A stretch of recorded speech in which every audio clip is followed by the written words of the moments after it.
Rosalind Franklin's X-ray crystallography.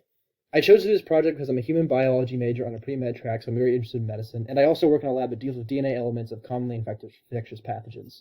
I'm interested in learning more about the discovery of DNA structure to further understand the molecule and the work that I do with it, and I also want to learn more about Franklin because I only know a vague bit about her stories, like how Watson and Crick took some of her data.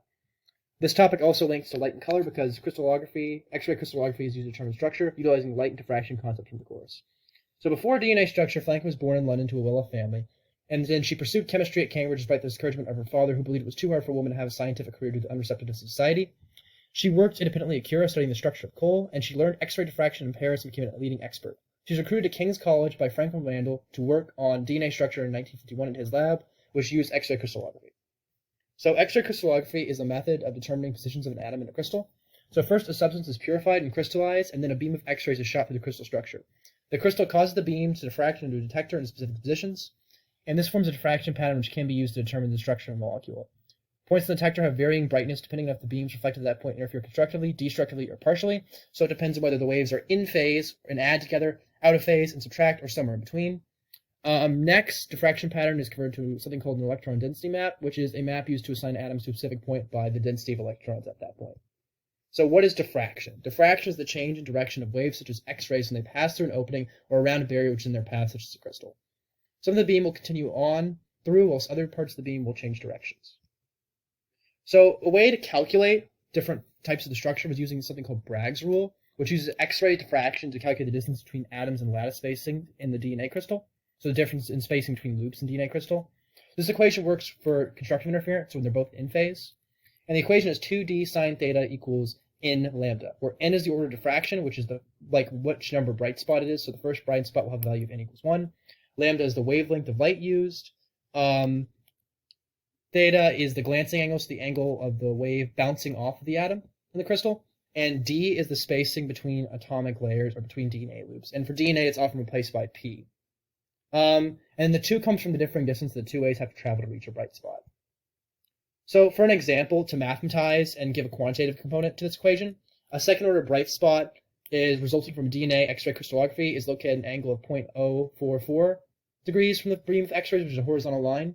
You then use the X-rays of a wavelength of 0.15 times 10 to the negative 9th to get this answer, to get this phenomenon. And what is the distance between DNA loops?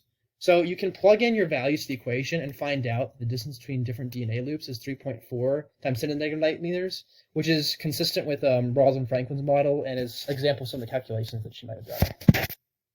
So progressing research intentions. Randall wanted Franklin to improve work on DNA structure, but she did not discuss the division of work with senior lab member Reese Wilkins, who had already been working on the DNA structure for some time.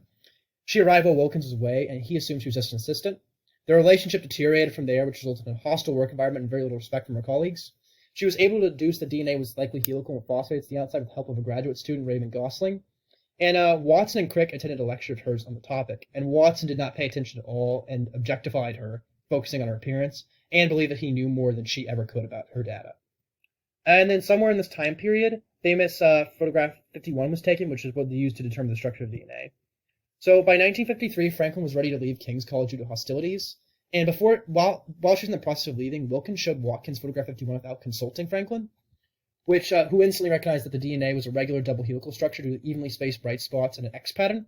So Watson, Crick, and Wilkins published their data on April 25th, 1953, and no one ever admitted to Franklin that the non-consensual taking of her data. Her work was only supporting publications and not as the discovery that she deserved. She left and solved the 3D structure of tomato mosaic virus and worked on poliovirus before her death from cancer in 1958, and she never received a Nobel Prize for her work. So aftermath. Franklin faced discrimination and isolation due to her female and Jewish identity during the height of British anti-Semitism. She never had an opportunity to get a bachelor's degree, which was only reserved for men at Cambridge. She had a huge publication body, even outside of her DNA structure, that merited at least 1 Nobel Prize. And her research has changed the way that we approach medicine and genetics and so many other biological fields. It's allowed us to do things like the Human Genome Project, genetically modified plants, and countless different medical advances.